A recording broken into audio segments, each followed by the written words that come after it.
खुलुमबाय नोंथांमोनखौ सानसेयारि रादाबाव बरायनाय थाबाय आसा खालामदों नोंथांमोनाबो मोजाङैनो दं नोंथाङा जुदि निउस खोनासंनो मोजां मोनोब्ला बे चेनेलखौ साबस्क्राइब खालामनानै ला खारन बे चेनेला गोदानसो बेनिखायनो नोंथांमोननि सापर्ट नांगौ थावदो बिदिब्ला दिनैनि सानसेयारि रादाबखौ आं फोसावलांसै 20 आरो 21 डिसेम्बराव गाहाय मन्त्रि नरेन्द्र मदिया आसामाव फैगोन 20 डिसेम्बराव बिथाङा गुवाहाटी बिरखं गाथोनाव गोदान औवा अर्किड टार्मिनेल 2 बेखेवगोन जाय ओनसोलारि हारिमुआरि आयदाफोरजों थुलुंगा जानाय मोनसे गोदान टार्मिनेल जाय फोनांजाबनायखौ बांहोनो आरो ओनसोलनि जौगानायखौ बांहोनो थाखाय थुलुंगा होगोन 21 डिसेम्बर खालि श्री मोदीआ नामरुबाव मोनसे गिदिर गोदान अमरिया इउरिया हासार कमप्लेक्सनि थाखाय अन्थाइ खाम्फा गायसनगोन जायनि थांखिया आसाम आरो सा सानजा ओनसोलाव हासार जगायनायखौ गोख्रों खालामनाय बिथाङा गुवाहाटीयाव थानाय हादोरसा बीजेपी मावख' आरो शहीद स्मारक क्षेत्रआव थांनानै आसाम सोमावसारनायनि मुंख्लंफोरखौ मान बावगोन होनना मिथिनो मोननाय जादों नैथि खौराङाव दङ आसामा फरायसाफोरनि नुजायैखौ ट्रेक खालामनो थाखाय SMS एलार्ट सिस्टेम बेखेवदों आसाम सरकारा हादोरसानि गासै फरायसालिफोराव फरायसाफोरनि नुजाथिनायखौ खमायनो थाखाय मोनसे गोदान गावनो गाव SMS एलार्ट सिस्टेम जागायदों बे खान्थिखौ समबारखालि सोलोंथाइ मन्त्रि रनज पेगुआ बेखेवनानै होयो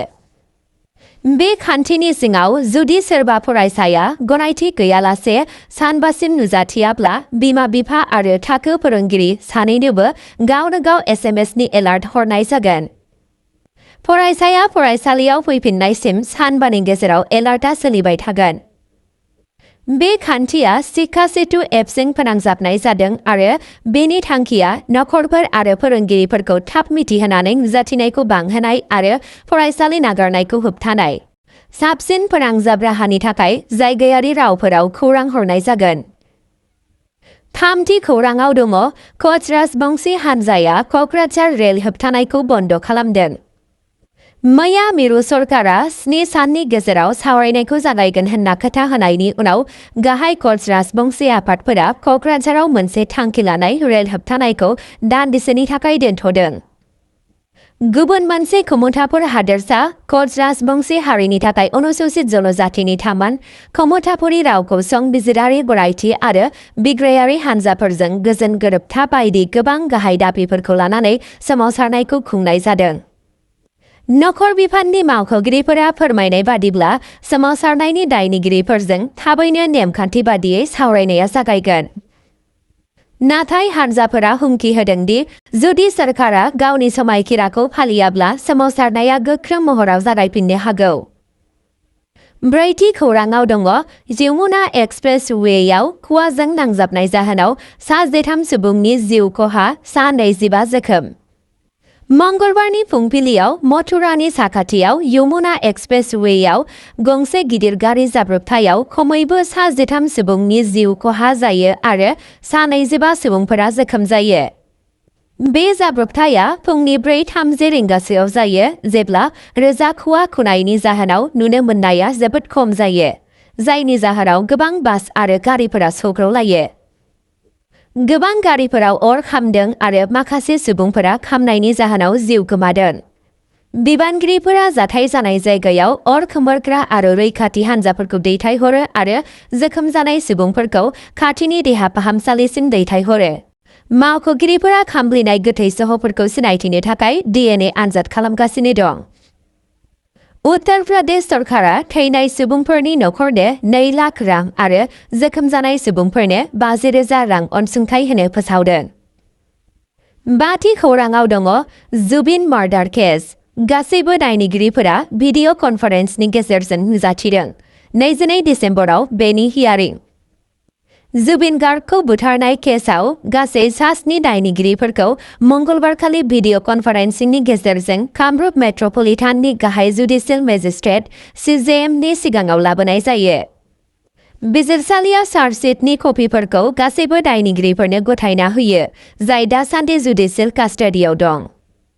CJMआ फैगौ हियारिंखौ 22 डिसेम्बर 2025आव थि खालामदों बै सानखालि बिजिरसालिया केसखौ सेशन कर्टआव दैथायहरगोन होनना मिजिंथिनाय जादों बेनि उनाव बिजिरसालिया मावख'आरि महरै जागायगोन बेनि सिगां बिजिरसालिया दायनिगिरिफोरखौ अनलाइननि गेजेरजों गथायनो थाखाय आसाम सरकारनि खावलायनायखौ गनायथि होनानै भार्चुवेल बिजिरनायखौ गनायथि होदों। हियारिंनि समाव दायनिगिरिफोरनि जानानै जिल्ला आयेनारि सिबिथाइ बिगोमा थिसनजानाय उकिल ध्रुबज्योति दासआ नुजाथिदों। द'थि खौराङाव दङ एबसुआ मिरु सोलोंथाइ मन्थ्रिजों लोगो हमहैयो। बर' रावनि सायाव गोसोखांलाय गथायबाय। एबसु थान्दै हान्जाया बर' सोलोंथाइनि दाबिफोरखौ लानानै मिरु सोलोंथाइ मन्थ्रिखौ लोगो हमो। दुलाराय बर' फरायसा आफाद एबसुनि आफादगिरि दिपेन बर'नि दैदेननायाव थांनाय मंगलबारखालि गोदान दिल्लीयाव मिरु सोलोंथाइ मन्थ्रि धर्मेन्द्र प्रधानजों लोगो हमनानै आसामाव बर' राव सोलोंथाइ आरो इनफ्रास्ट्राकचारनि सायाव गोनां दाबिफोरखौ दैखांनो थाखाय लोगो हमहैयो।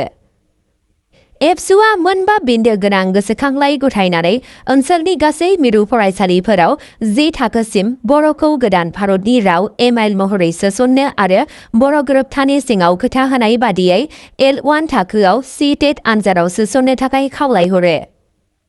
थान्दै हान्जाया बड'लेण्ड टेरिटरियेल रिजन BTRआव सम बादियै सोलोंथायारि फसंथान गायसननोबो खावलायो। उनाव एबसुनि दैदेनगिरिफोरा मिरु बिफाननि जइन्ट सेक्रेटारि सा सानजानि नीरज कुमार बनसदखौ लोगो हमनानै थि समबादियै मावफुंनायनि गोनांथिनि सायाव बोलो होयो। स्निथि खौराङाव दङ आसाम सरकारा MPLADSनि बेले बेजेनि थाखाय ACS अफिसार सुकन्या बराखौ होखारदों। बिफानारि नायबिजिरनायाव MPLADS रांनि सायाव गोब्राब बेले बेजे आरो गाज्रि आखु दिन्थिनायनि सोराङाव ओंखारनायनि उनाव राम सरकारा ACS अफिसार सुकन्या बराखौ साख्रिनिफ्राय बोख्लायदों। नायबिजिरनायाव मिथिनो मोनो दि बराया कामरुप जिल्लानि MPLADS प्रजेक्टआव राङारि आयेन सिफायनाय आरो गावनि मावख'आरि मासिखौ गाज्रि आखु दिन्थिनायाव लोब्बा दंमोन। अजद होनायफोरनि गेजेराव धोनफोरखौ गाज्रि बाहायनाय, नंखाय फोरमान बिलाइफोर आरो नंखाय मावथांखि फोजोबनायनि फोरमान बिलाइफोर दं। बिथांनि हेंथायै 12 दाय लाबोनाय जादों आरो नायबिजिरनायाव गोबांखौ रोखा खालामनाय जादों। आब्रुथि बिगोमाया थि खालामदों दि बिथांनि मावनायफोरा गोब्राब राङारि आरो खुंथायारि सिफायनाय। आसाम पाब्लिक सार्भिस कमिशननि नायबिजिरनायनि उनाव आसामनि गभर्नरआ सिबिथाइ नेमनि सिङाव बिथांखौ थाबैनो होखारनो बिथोन होयो। 8थि खौराङाव दङ एम्स गुवाहाटीआ सा सानजा ओनसोलनि गिबिसिन गनायजानाय ATLS जगायग्रा मिरु जाबाय। एम्स गुवाहाटीआ सा सानजा भारतनि गिबिसिन advance trauma life support ATLS जगायग्रा मिरु जानानै मोनसे मख'जाथाव माइल खुन्थियासिम सौहैबाय। बेनि मावफुं बिथोनगिरि प्रफेसार कर्नल अशोक पुराणिकनि दैदेननायाव बे फसंथाना बावैसो सिगां 2025 मायथाइनि 12निफ्राय 14 दिसेम्बरसिम गावनि गिबि ATLS जगायग्रा फरायफारिखौ खुंदों, जेराव हादोरनि गुबुन गुबुन हादोरनि रोंग'साफोरा बाहागो लादों, जेराव प्रफेसार डक्टर MC मिश्रायाबो बाहागो लादों। बे गनायथिया एम्स गुवाहाटीनि मानगोनां ट्रमा केयारनि सायाव नोजोर होयो, गुबैयै गोब्राब जखम जानायनि उनाव गोब्राब गल्डेन आवारनि समाव। मोनफ्रोम फोरोंथाय फरायफारियाव आखाइजों लानाय सत्रफोर आरो बुंफुरलुआरि फोरोंथाय दं, जायनि थांखिया जाब्रबथाय फिननायखौ गोख्रों खालामनाय, बेरामिनि फिथायफोरखौ फोसाबनाय आरो ओनसोलाव दुखु मोननायजों सोमोन्दो गोनां थैनायफोरखौ खमायनाय। नोंथांमोना भिडिअखौ नायनानै मोजां मोनदोंब्ला अन्नानै चेनेलखौ साबस्क्राइब खालामना लादो। बेजों लोगोसे नोंथाङा लाइक, शेयार खालामना होब्लानो जाबाय। गोजोन्थों।